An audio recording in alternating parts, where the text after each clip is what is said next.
ಶ್ರೀ ಗುರುಭ್ಯೋ ನಮಃ. ಹರಿ ಓಂ.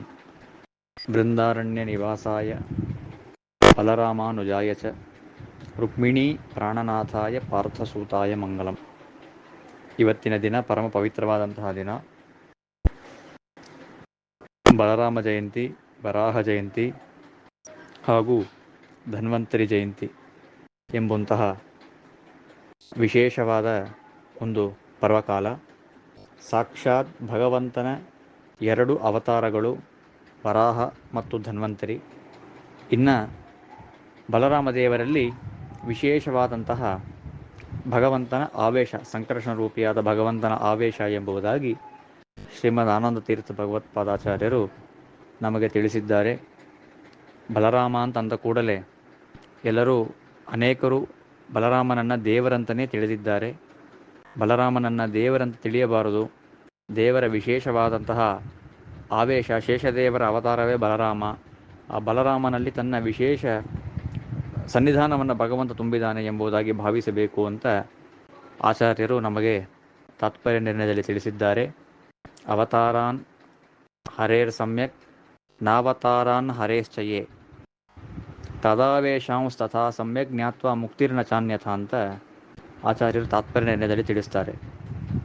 ದೇವರ ಅವತಾರ ಯಾವುದು, ದೇವರ ಅವತಾರವಲ್ಲದೇ ತೆದ್ದನ ಅವತಾರ ಅಂತ ತಿಳಿಯಬಾರದು, ಅವತಾರವನ್ನು ಅವತಾರ ಇಲ್ಲ ಅಂತ ತಿಳಿಯೋದು, ಮತ್ತು ಎಲ್ಲೆಲ್ಲಿ ಭಗವಂತನ ವಿಶೇಷವಾದ ಆವೇಶ ಎಂಬುದಾಗಿ ಸರಿಯಾಗಿ ಪೃಥು ಚಕ್ರವರ್ತಿ, ಬಲರಾಮ ಮುಂತಾದವರಲ್ಲಿ ಭಗವಂತನ ವಿಶೇಷವಾದಂತಹ ಆವೇಶ ಇದೆ ಅಂತ ಈ ರೀತಿಯಾಗಿ ಸರಿಯಾಗಿ ಯಥಾರ್ಥವಾಗಿ ತಿಳಿಯದೇ ಇದ್ದರೆ ನಮಗೆ ಮುಕ್ತಿಯಾಗುವುದಿಲ್ಲ ಅಂತ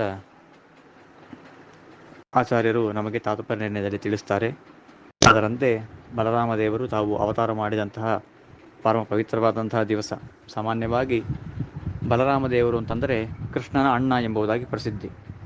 ಮೊನ್ನೆ ತಾನೇ ಕೃಷ್ಣ ಜನ್ಮಾಷ್ಟಮಿ ಆಯಿತು, ಆದಮೇಲೆ ಬಲರಾಮ ದೇವರ ಜಯಂತಿ ಬರ್ತಾ ಇದೆಯಲ್ಲ.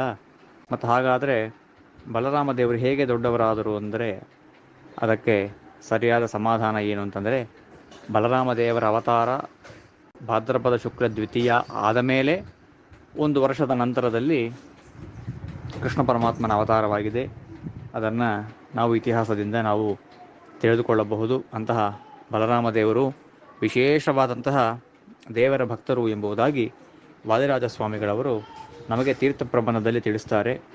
ಕಶಿಪೂ ಕೃತ್ಯ ಯಂಶೇತೆ ಗಿರಿಕೃತ್ಯಾದಿ ತಿಷ್ಠತಿ ಅವತೀರ್ಣೋನುಜೀಕೃತ್ಯ ಸತದ್ಭಕ್ತಾಗ್ರನಿಫಣಿ ಎಂಬುದಾಗಿ ತಿಳಿಸ್ತಾರೆ.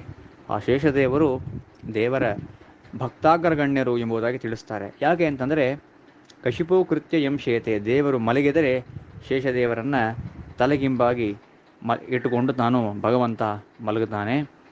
ಗಿರಿಕೃತ್ಯ ಅತಿತಿಷ್ಠತಿ, ವೆಂಕಟೇಶನಾಗಿ ನಿಲ್ಲಬೇಕಾದರೆ ಶೇಷದೇವರು ಆ ಪರ್ವತಾಕಾರೇಣ ತಾವು ಇದ್ದಾರೆ, ಆ ಪರ್ವತದಲ್ಲಿ ವಿಶೇಷ ಸನ್ನಿಹಿತರಾಗಿದ್ದಾರೆ, ಅಲ್ಲಿ ಭಗವಂತ ತಾನು ನೆಲೆಸಿದ್ದಾನೆ. ಅವತೀರ್ಣೋನುಜೀಕೃತ್ಯ, ತನ್ನ ತಮ್ಮನಾಗಿ, ಅರ್ಥಾತ್ ಬಲರಾಮ ದೇವರ ತಮ್ಮನಾಗಿ ಕೃಷ್ಣ ಪರಮಾತ್ಮ ತಾನು ಅವತಾರ ಮಾಡಿದ್ದಾನೆ, ತನ್ನನ್ನು ಅಣ್ಣನನ್ನಾಗಿ ಮಾಡಿಕೊಂಡಿದ್ದಾನೆ ಆ ಶೇಷದೇವರನ್ನು. ಅಂತಹ ಶೇಷದೇವರು ಭಕ್ತಾಗ್ರಗಣ್ಯರು ಎಂಬುದಾಗಿ ತಿಳಿಸ್ತಾರೆ. ಆ ರೀತಿಯಾಗಿ ಶೇಷದೇವರ ವಿಶೇಷವಾದಂತಹ ಅನುಗ್ರಹವಾದಾಗಲೇ ನಮಗೆ ಪೌರುಷೇಯವಾದ ಗ್ರಂಥಗಳ ಸರಿಯಾದ ಜ್ಞಾನ ಆಗ್ತದೆ.